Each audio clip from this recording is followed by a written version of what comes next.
Фариза Оңғарсынова «Туған жер».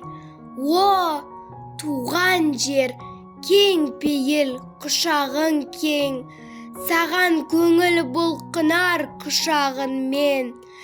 Сағынышымды қанат қып, саған қарай, балапандай талпынып ұшамын мен.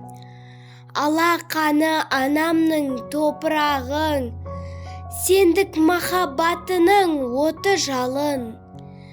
Сені қалай сүюдің керектігін мен ешқандай кітаптан оқымадым. Сен де таста қастерлі аспанда лау, сен де жанды тербетер дастан барау.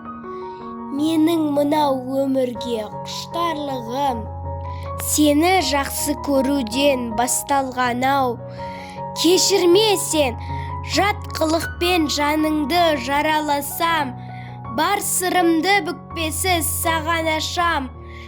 Мен елкезіп кетермін отансыздай, үмітіңді ақтауға жарамасам.